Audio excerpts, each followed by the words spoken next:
We're going to do a rubber dam or dental dam. The first thing that you're gonna do is when you don't know how to punch the holes in the rubber dam, there's a stamp that you can get and that will help you learn where the punches should be. In an office, there's a 99.9% chance that you're not gonna use a stamp, but they usually have them there in case you want to, but you're just gonna learn how to stamp them. So you're gonna put it in the middle, press down. That gives you a little bit of a guide into where you're punching. If you are doing a rubber dam for a restoration, you're going to punch the hole behind the tooth that you're working on and then 2 holes in front of the tooth that you're working on. So a total of 4 holes for that tooth. If you're gonna be working on 2 teeth, then you go 2 in front of the last tooth that you're working on, all right? So you wanna always have 2 in front, 1 behind. Let's do number 19. So what holes would we punch for number 19? 17, 16, and 20. Or is it the other one? Should be like 17, 20, and 20. So we're working on number 18. I said 19. 19. Okay. So we would do 20, 21. 18, 19, 20, 21. Okay? So the punch has different sizes of holes. Honestly, I very rarely move them, but for testing purposes, the large one's going to be for a root canal tooth because you're going to put the clamp over the top of it.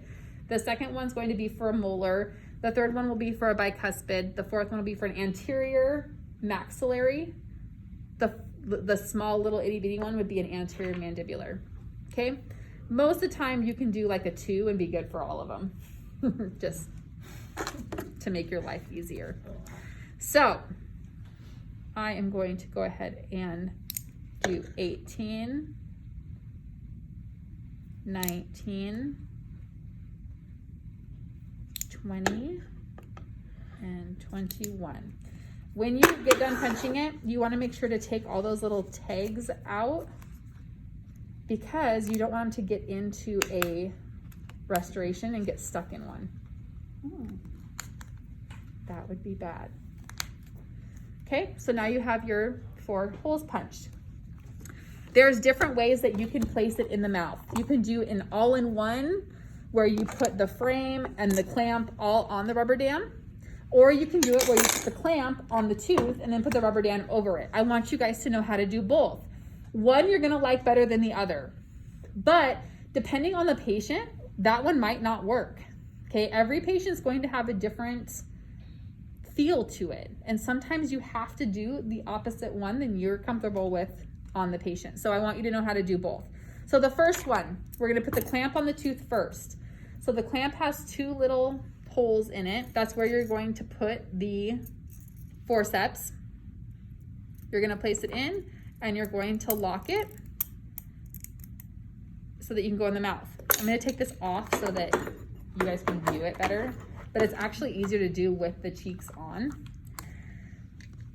When you put the clamp on, these have a lot of force behind them, so you're gonna want your full PPE on so that it doesn't pop off and go flying across the room and hit somebody in the eyeball.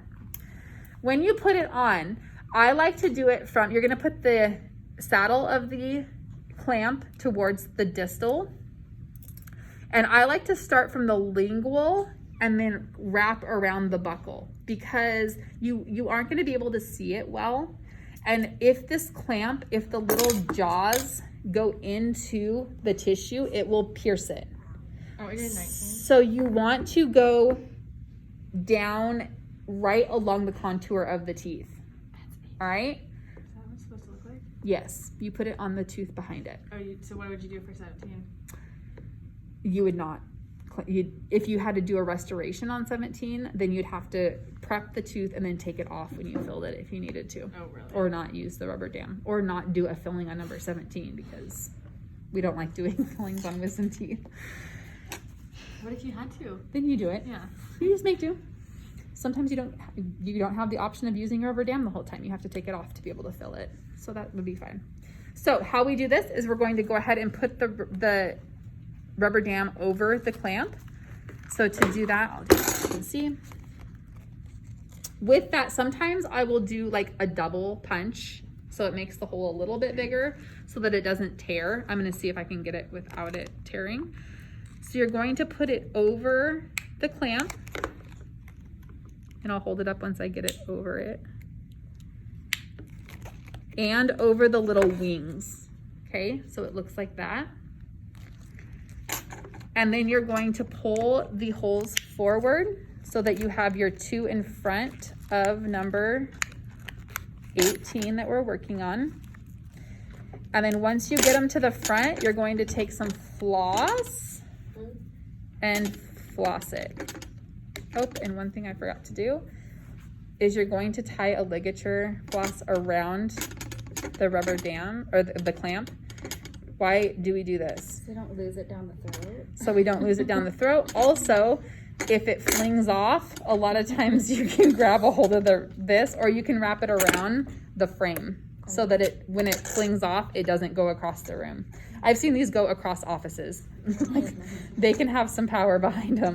So once you get it on, you always kind of want to wiggle it a little bit and make sure that it's secure. So once you have it like this, you can go ahead and put the frame on. This is actually what people have the most problem with. So when you put the frame on, it doesn't have to go through it. It just has to catch it. So I like to do diagonal. So I go one side, and then just walk it around. Okay? And you just have to pull it tight enough so that it catches the little prongs. And then you have your finished product. Okay? We all made that noise.